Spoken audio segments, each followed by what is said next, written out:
Pasensya ko.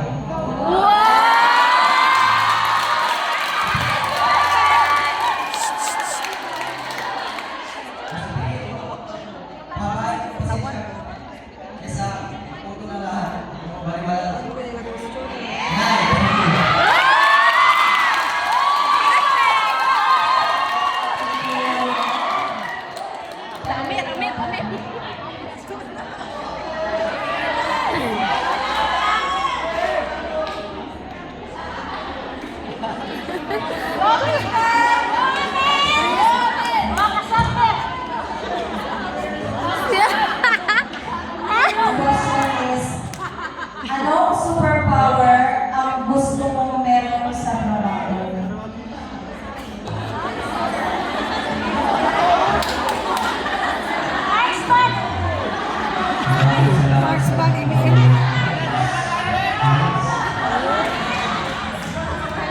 Gusto kong maging superpower sa trabaho ko is mabasa ko po yung utak ng tao.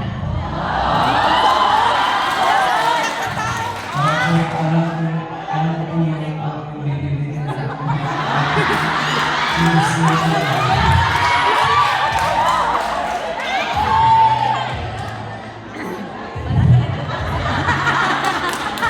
maraming salamat po.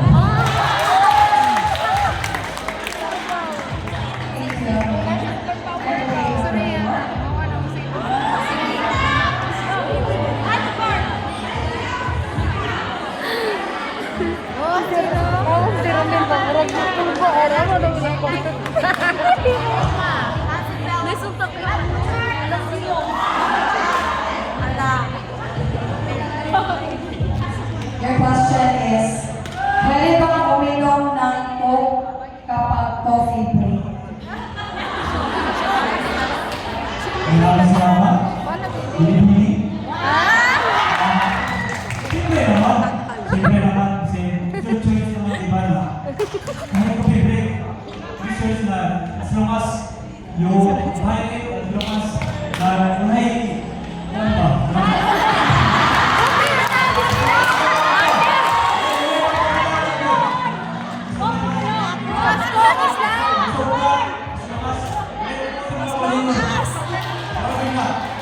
Thank you.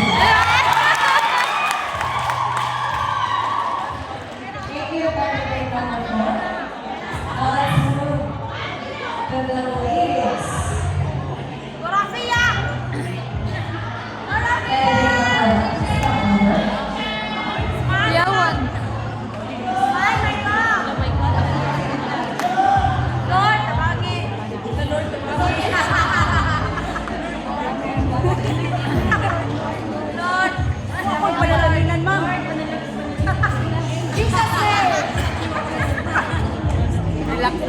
The question is, paano mo mabibenta ang yelo sa mga North Pole? Thank you for that question, ma'am. Para sa akin, bakit ako mabibenta ng yelo sa North Pole kung nagpalibutan naman ng yelo ang lugar na yun? Paano ko mabibenta ang yelo kung wala namang kahit isang tao na nabubuhay doon? Why would I waste my time selling ice at North Pole kung pwede naman dito sa Pilipinas, specifically at Iligan? Thank you!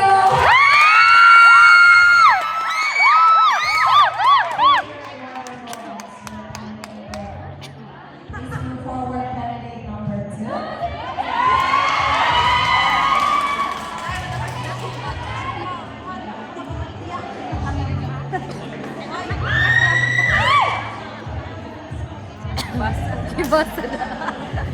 You sure? It's right. Your question is, kung nabangga ang barko, kung saan nakasaklay ang mga panel of judges, at isa lang ang preno may ligtas. Sino sa kanila ang ililigtas mo at bakit? Hala! Karawang answer yun! Good evening to each and everyone. Thank you for that logic, yet wonderful question. Pag kay Miss Lumuman ang Sino ba daw ba ang ililigtas ko? My answer is, I would choose everyone. Because if I had the ability to Isa save ng galit. everyone or save one person, then why not save everyone?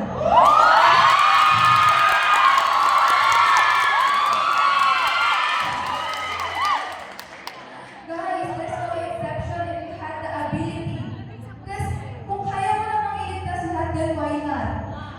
Kahit pa manager, second panel, one panel, then iligtas na ng lahat kung kailangan.